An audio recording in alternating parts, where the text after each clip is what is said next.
What does it all mean? Hey guys, it's CL, and welcome back to my YouTube channel. I make brand new Critical Role recaps every Monday at noon, and would be happy to have you join the party. If you haven't already, don't forget to subscribe and hit the bird bell to be notified of future videos. Now, without further ado, let's discuss the 56th episode of Campaign 3 of Critical Role. I wanted to quickly say congrats to Marisha for making it all 5 rounds in her fight at Creator Clash. She did a great job, and we couldn't be more proud of you. Pop, pop.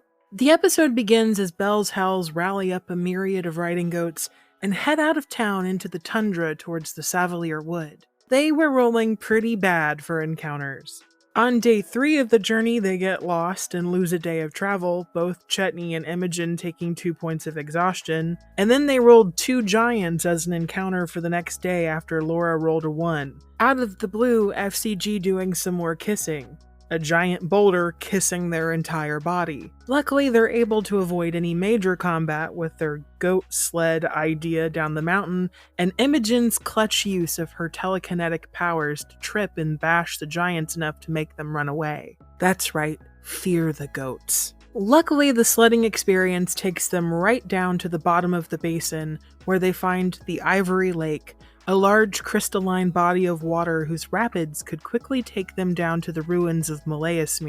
FCG really wants a goat boat, Google telling us that they are buoyant creatures. Fern speaks with the animals and asks the herd about whether they'd be fine with the freezing waters for several hours that definitely won't kill them, which they are, as long as they don't get wet. Deanna and Chetney build a 10-foot wooden raft, their original plan including taking the herd of beasts with them, and they could just have like a massive cuddle sesh that, well, would have ended probably very poorly just based on Matt's reaction. But they pivot and Deanna slaughters her goat.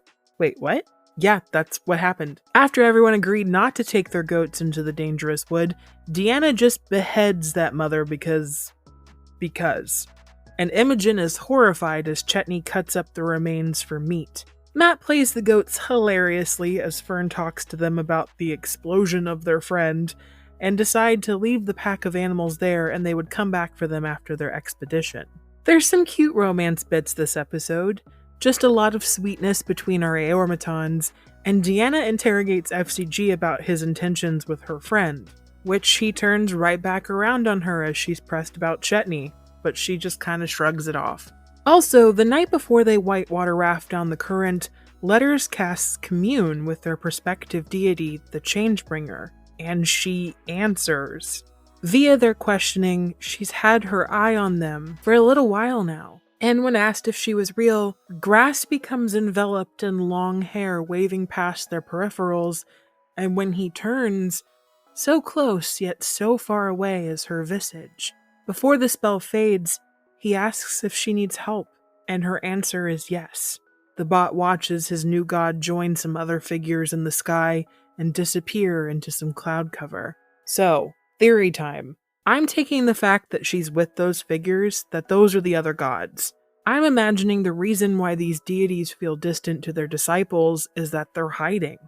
They've got a place together where they're out of sight by not only Predathos and the Ruby Vanguard, but also their followers. Where do you think this hiding place would maybe be? Do you think the ceiling gate that separates them from the material plane is strong enough to hold back the God Eater? Do we even think this hiding place is behind the gate? Let me know your thoughts. As the Hells travel in the raft, saying goodbye to their mortified steeds, Frida brings up that they were bitten by Chetney during the full moon. While no answer is truly brought up in the episode, we still don't know whether the Aormaton has been infected or not.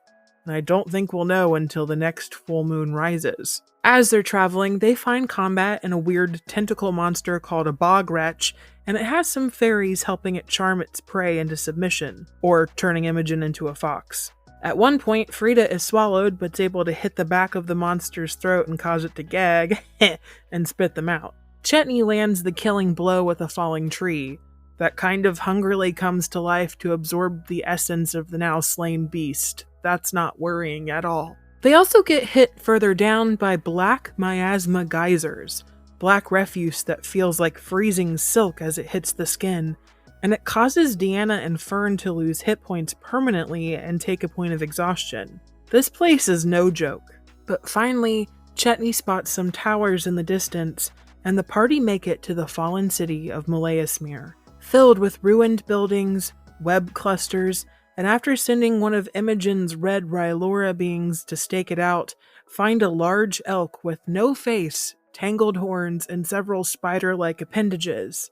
I guess we know what made the webs. Luckily, with Pass Without a Trace, they're able to avoid it, but find a myriad of ghosts and ancient bodies left to haunt the place like a fucked up Christmas tree. Yeah, I don't like this. What did you guys think of the episode? We finally have a name for Imogen's weird red alien friends.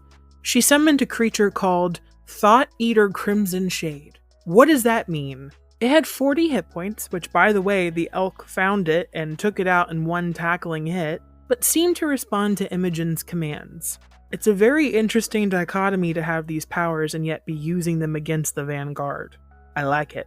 The episode was funny as always. There's a radio bit towards the last hour that I really enjoyed after FCG casts a spell that allows everyone to speak into each other's brains.